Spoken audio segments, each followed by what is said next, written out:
Rosemère en a gros sur le cœur. Il veut que la peine imposée aux chauffeurs soit portée en appel. Il estime qu'elle envoie un mauvais message à la société. Le résultat du procès, que je considère comme aberrant et ridicule. Raymond Tinel n'avait jamais parlé publiquement depuis cette nuit de juillet 99, au cours de laquelle sa fille Émilie a été heurtée à mort par François Latendresse. L'homme allait fuir aux États-Unis, où il était arrêté 2 semaines plus tard. Il a été condamné à 2 ans moins un jour à purger dans la communauté. L'état de la chaussée, les vêtements portés par la victime et le fait qu'elle avait consommé de l'alcool ont été considérés comme des facteurs atténuants. Un pas de plus, c'est elle la coupable, le responsable de l'accident. On aurait dû juger Émilie, non pas M. Latendresse. Dans une lettre envoyée au ministère de la Justice, il dit toute sa révolte. À tous les chauffeurs, écrit-il, paniquez pendant qu'il est encore temps et cachez-vous quelques jours. Si on ne vous trouve pas, tant mieux pour vous. Si on vous retrouve, vous serez pardonné. Ils ne sont pas considérés comme extrêmement graves, puisque la majorité des gens s'en sortent avec très peu. De toute façon, c'est toujours ceux qui restent qui ont la vérité, puisque les autres sont partis. Selon lui, les peines sont sans commune mesure avec la gravité d'un délit de fuite. Quelques exemples récents. Le cas le plus célèbre est celui de Ron Carrière. Sa peine, 18 mois de prison pour avoir heurté à mort Vincent Desjarlais en mai 97 à Vaudreuil-Dorion. Michel Pichette, condamné à 3 ans de prison pour avoir causé la mort de Nicolas Giroux-Talbot. Il avait fui les lieux de l'accident à Saint-Henri sur la rive sud du Québec en juillet 98. Jugé en vertu du nouvel article plus sévère en matière de délit de fuite, Étienne Bélanger a quant à lui écopé de 2 ans moins un jour purgé dans la communauté pour avoir heurté à mort Michel Cadet et pris la fuite à Pierrefonds en novembre 99. Raymond Tinel espère par sa sortie susciter une réflexion. Il n'a aucun recours au civil contre François Latendresse, mais souhaite que la cause soit portée en appel, ce qui doit se faire d'ici le 5 août. Jean-François Guérin, TVA, Montréal.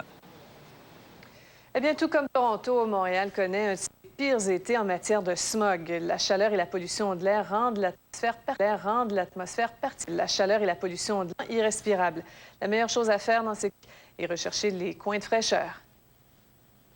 Montréal s'est réveillé sous le smog. Le soleil n'arrivait pas à percer l'épais brouillard constitué d'ozone et de particules en suspension dans l'air. C'est de la pollution, causée en majeure partie par la circulation automobile d'ici et d'ailleurs. Ça prend des vents pas trop forts, ça prend des températures très chaudes, ensoleillées, et ça prend des polluants en provenance de régions fortement industrialisées, comme par exemple le sud-ouest de l'Ontario et également les États-Unis. Montréal connaît en moyenne 5 ou 6 épisodes de smog par année. Nous en sommes déjà au 10e. Dans tous les cas, la qualité de l'air se dégrade et la santé est menacée. Il y a des petites particules de ce qu'on appelle de 2,5 microns. Ça, c'est très petit, c'est microscopique, puis ça rentre dans les poumons. Les jeunes enfants et les personnes âgées sont les plus à risque. On conseille vraiment de réduire les activités physiques intenses. Courir, marcher trop vite, faire de la bicyclette, parce que quand tu fais ça, bien, tu respires plus vite, donc tu inhales davantage ces polluants-là. Même ce triathlète a préféré s'entraîner à la piscine qu'aller courir. Mais là, il y a un taux d'humidité qui est beaucoup trop important. Hier, on a souffert beaucoup de la chaleur, puis aujourd'hui, on vient se rafraîchir. L'eau est bonne. Les spécialistes s'entendent pour dire qu'on peut faire sa part pour contribuer à diminuer le smog urbain. Il faut vraiment considérer le transport. Donc, planifier ces transports, utiliser le transport en commun, peut-être faire un petit peu de télétravail pour ceux qui en ont l'occasion. Achète une petite cylindrée. Si tu achètes un 4x4, tu pollues 3 fois plus. En limitant les déplacements automobiles, on améliore sa santé et sa forme physique. André Ducharme, TVA, Montréal.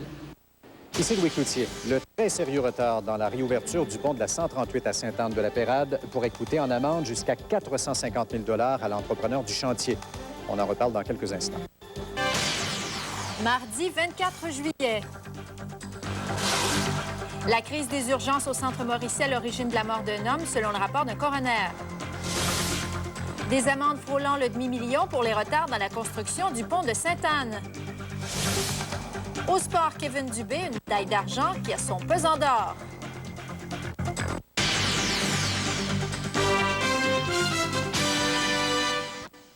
Madame, Monsieur, bonsoir. Eh bien, la crise des effectifs médicaux a coûté la vie à un homme de grand-mère. C'est ce qui ressort du rapport du coroner chargé d'enquêter sur le décès en juillet 2000. Écoutez, des passages nuageux pour ce soir. On prévoit des risques d'orages isolés. On m'a dit que